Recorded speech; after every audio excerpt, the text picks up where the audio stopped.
Chapter 6C scattering of light and its application. Chapter 6C है आपका scattering of light and its application.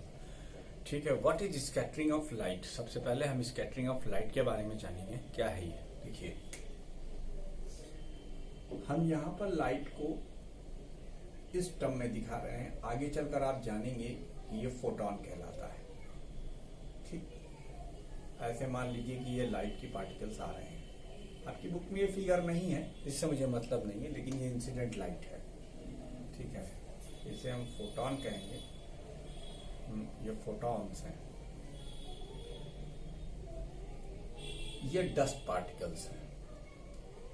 यहाँ पर बहुत सारे डस्ट पार्टिकल्स हैं। देखो, ये देखने में बड़ा है, लेकिन ये जो फोटॉन्स हैं इनकी साइज एक्चुअली जो है वो इन पार्टिकल्स से या तो कम है या तो बराबर है, ज्यादा नहीं है। ठीक है, अगर ऐसा माना जाता है, अगर ऐसा मान लिया जाए तो फिर ये इंसिडेंट फोटॉन, ये कौन है, इंसिडेंट फोटॉन्स। ये इंसिडेंट फोटॉन्स और ये क्या है, डस्ट पार्टिकल्स। ये डस्ट पार्टिकल्स हैं। ठीक, डस्ट पार्टिकल्स जब ये इसके अंदर घुसेंगे, इंसर्ट करेंगे, डस्ट के अंदर जाएंगे, तो डस्ट से बाहर निकलने के बाद यहां से निकलेंगे तो फोटॉन, लेकिन उनकी वेवलेंथ बदल भी जाएगी, कुछ की सेम रह जाएगी, कुछ की बदल जाएगी। ठीक है, the phenomena of absorption of light by the dust particle and re-emission is known as scattering। पहले एब्सॉर्ब करना और बाद में उसको री इमिट करने का फिनोमिना लाइट का, वो क्या कहलाता है, scattering of light. It is the process of scattering, is the process of, यहां पर हम स्कैटरिंग के बारे में अब लिखते हैं, scattering is the process of, scattering is the process of absorption scattering is the process of absorption and then re-emission and then re-emission of light energy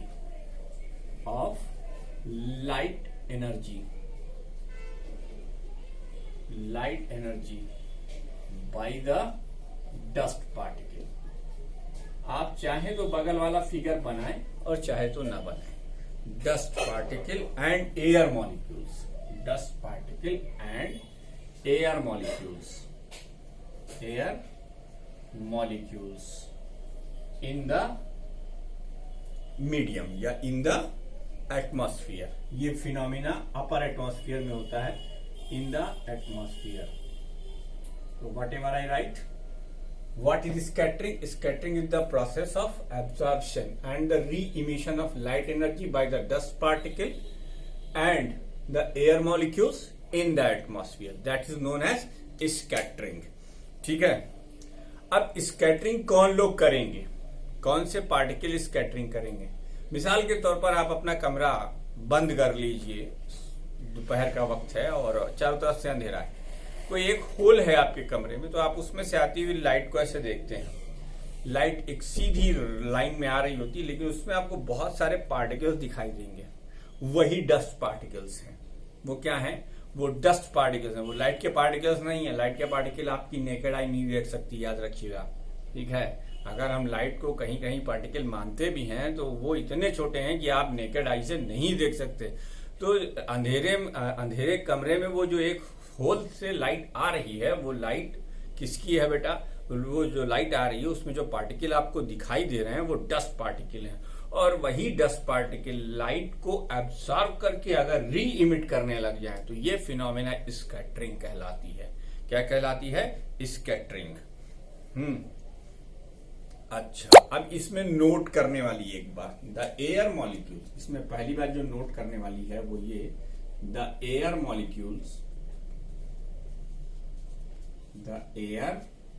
molecules of size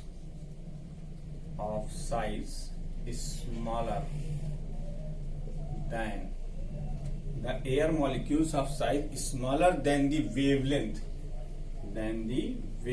of incident light, than the wavelength of the incident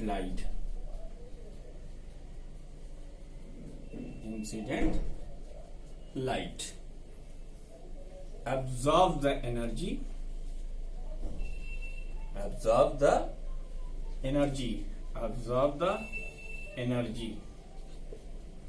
of the incident light and then re-emit it, without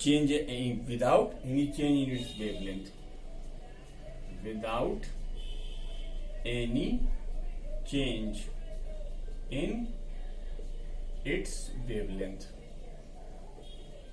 ठीक। तो scattering क्या है भाई? Process of absorbing and re emitting of light energy by the particles of atmosphere, ठीक है। Air molecules जिनकी size light की wavelength से कम हो, वो लोग ऐसा कर पाएंगे, ठीक है। अब यहां पर एक और इंपॉर्टेंट चीज आती है, रेले लॉ। एक साइंटिस्ट थे जिनका नाम था रेले, ना RAYLEIGH, रेले लॉ। रेले लॉ क्या है? The intensity of scattered light is directly proportional to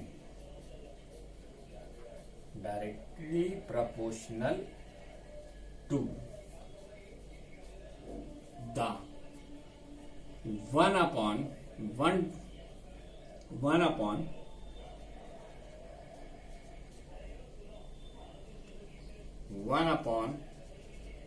4 times 1 upon 4th power of नहीं, ऐसे ना लिखो। The intensity of scattered light is directly proportional to the inverse, directly की जगह हटाओ, इनवर्सली लिखो।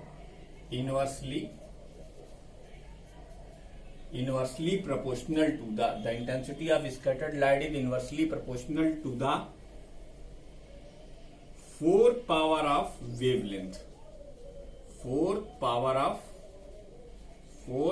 of wavelength of incident light, 4th power of wavelength of incident light। ये law याद रखिएगा, पूछा जा सकता है। इंसिडेंट लाइट इतना नोट करिए, फिर हम आगे के बोर्ड पे बताते हैं। वीडियो को पॉज करिए, इसे नोट कीजिए फटाफट। अब रेले लॉ को अगर स्टेटमेंट के फॉर्म में लिखा जाएगा तो लिखा जाएगा intensity of scattered light I directly proportional to 1 upon lambda to the power 4। Lambda क्या है बेटा? लैम्डा है वेवलेंथ ऑफ लाइट। ये रेले लॉ है, वेवलेंथ ऑफ लाइट। इसे आप क्या कहेंगे? रेले लॉ कहेंगे। अब कुछ नोट करेंगे हम लोग, उसके बाद इसकी एप्लीकेशन सीखेंगे। नोट नंबर 1, ठीक है भाई। क्या है note number 1? The wavelength of violet colour is least. The wavelength of violet colour is least, ठीक है भाई। तो इसका क्या मतलब हुआ?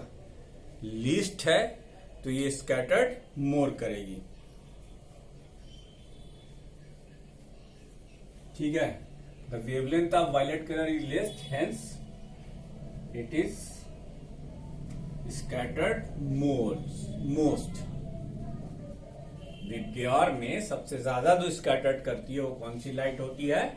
Violet light, hence it is scattered most, ठीक। इसका नोट नंबर 2, ये रेले लॉ के अकॉर्डिंग आया है। देख रहे हैं आप, 4th पावर पे है, ठीक। तो the wavelength of red colour is maximum, hence it is scattered least। ये दो नोट आप ध्यान में रखिए, scattered least। सबसे लीस्ट स्कैटर्ड करती है रेड लाइट और सबसे मोस्ट स्कैटर्ड करती है वायलेट लाइट।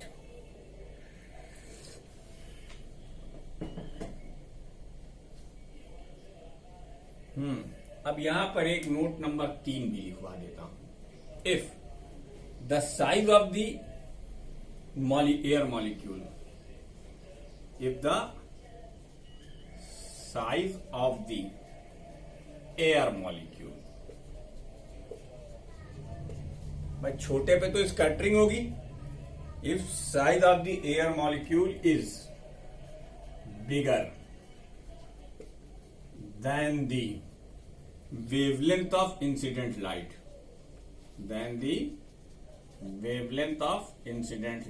अगर इंसिडेंट लाइट से कम, wavelength of incident light, if the size of the air molecule is bigger than the wavelength of incident light, ठीक है, scatter the light,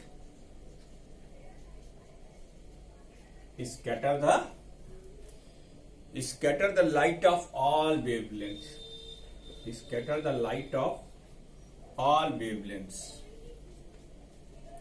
all wavelengths of white light to same extent, of white light to same extent, ठीक।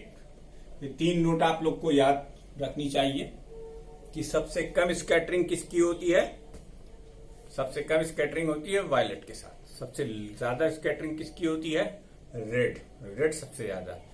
आपको मालूम है आपके जो 3 colour के signal होते हैं उसमें ये 3 कलर का चूजिंग क्यों किया गया है, ग्रीन, येलो एंड ऑरेंज। देखो sorry, green, yellow and red scattered नहीं करता और सबसे कम स्कैटर्ड करता है रेड। तो जहां रेड होगा और आपको बहुत दूर से रेड दिखाई देगा, क्यों, क्योंकि उसमें स्कैटरिंग बिल्कुल नहीं हो रही, ये बहुत लीस्ट स्कैटरिंग हो रही है, इसलिए रेड आपको सबसे दूर से दिखाई देगा, ठीक है। अच्छा, ग्रीन के लिए, ग्रीन येलो कलर के लिए एक्सपेरिमेंटली फाउंड किया गया कि हमारी वेव जो है, जो आपका विजिबल स्पेक्ट्रम है जिसकी वेवलेंथ 4000 एंगस्ट्रॉम से लेकर 7000 एंगस्ट्रॉम तक है, उसमें आपकी जो येलो और ग्रीन कलर है इसके लिए हमारी आई सबसे ज्यादा सेंसिटिव होती हैं। इसीलिए हमें रेडी रखने के लिए येलो सिग्नल यूज करना पड़ता है और आगे बढ़ने के लिए ग्रीन सिग्नल, यानी अब आपको कोई खतरा नहीं है और जब आपको रोकना होगा तो हम रेड सिग्नल यूज करेंगे। तो what is the reason behind using the red colour in the signal, because it is scattered least. And what is the reason behind using the green and yellow colour for the allowance of traveling, because our eye is most sensitive for the green yellow color। तो ये 2 reason होते हैं। अब हम लोग scattering के कुछ practical examples जो हमारी डेली लाइफ में होते हैं हम उन्हें देखेंगे, ठीक है। आप वीडियो को पॉज कर इसे भी नोट कर लें पूरा, हम इसके आगे की कहानी आपको समझाते हैं। अब स्कैटरिंग आप समझ चुके हैं, व्हाट इज स्कैटरिंग। स्कैटरिंग में एब्जॉर्प्शन और री इमिशन होता है, किसका, लाइट एनर्जी का, जब वो आती है सन से और एयर मॉलिक्यूल्स जिनकी की साइज लाइट की वेवलेंथ से कम हो तो ऐसा होगा, ठीक है। उसकी पहली एप्लीकेशन, ये एक इंपॉर्टेंट एप्लीकेशन है, इस पर इंपॉर्टेंट है निशान जरूर लगा लें कि why sun appears red during the sunset and during the sunrise. यार इतना बड़ा मैंने तुम्हारे लिए लिख तो दिया, ये देखो पूरा लिखा हो, लेकिन अगर शुद्ध भाषा में समझना चाहते हो तो रेले लॉ ऑफ स्कैटरिंग समझ लो। क्या है भाई, जब व्हाइट लाइट सन से एटमॉस्फेयर की तरफ प्रोसीड करेगी तो उसके पास 7 कलर होंगे, ठीक है। अब जब अपर रीजन में आएगी लाइट, अर्थ के अपर रीजन में जब आएगी तो वहां पर डस्ट पार्टिकल्स होंगे, एयर मॉलिक्यूल्स होंगे ऑब्वियसली, ठीक है।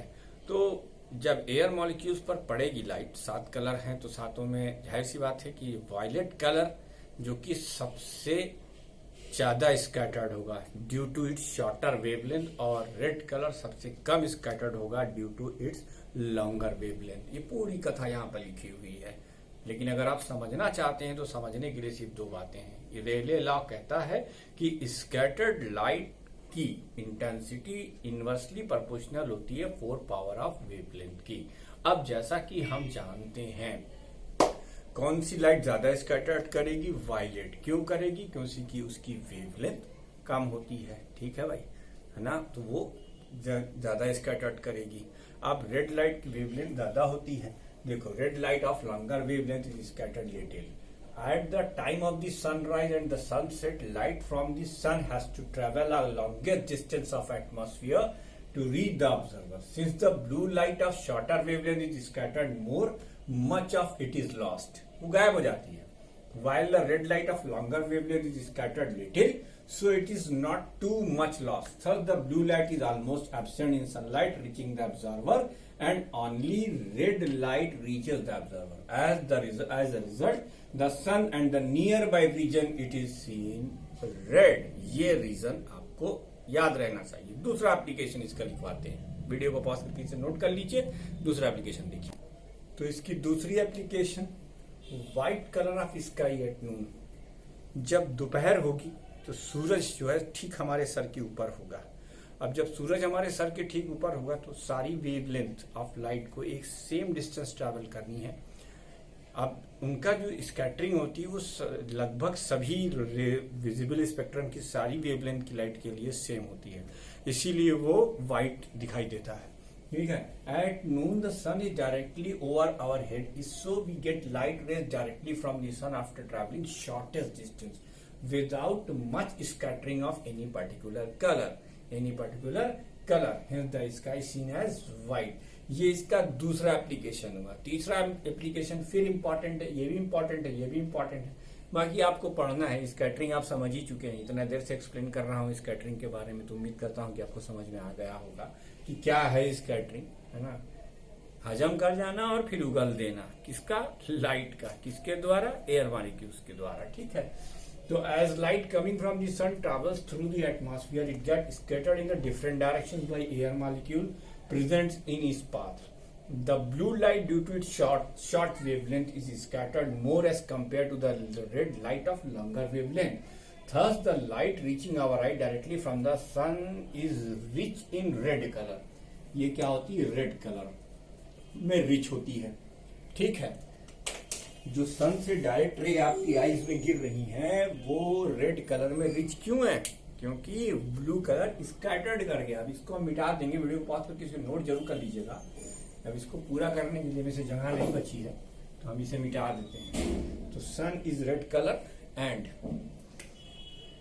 Direct reaching our eye directly from the sun is rich in red colour, and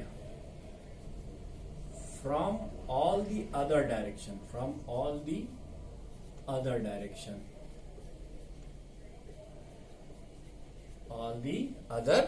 directions,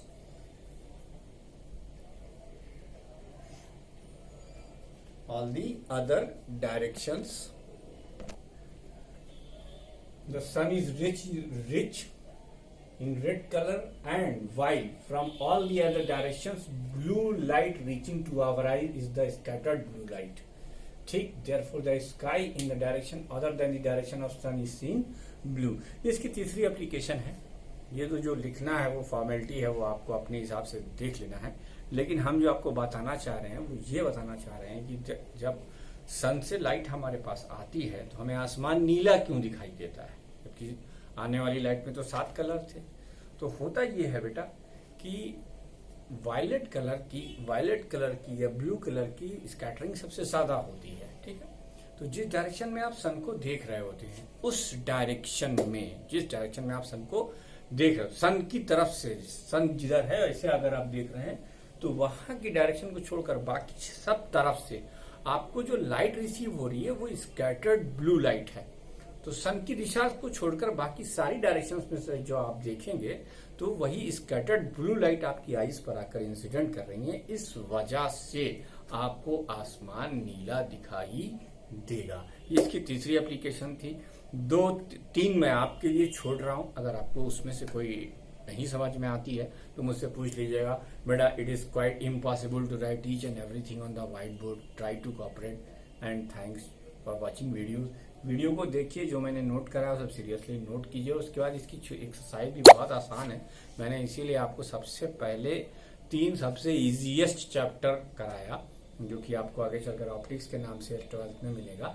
लेकिन फिर भी मैं आपसे रिक्वेस्ट करता हूँ, मैं कल आपके लिए पोस्ट भी कर देता हूँ सारी एक्सरसाइजेस। आप एक्सरसाइजेस को करिए, उसमें से जो ना आए वो मुझसे पूछिए, और अब शुरू से पढ़ाई करिए ईमानदारी के साथ, क्योंकि आपको अभी एग्जाम देना है। तो यहाँ पे कंप्लीट होता है हमारा चैप्टर 6C।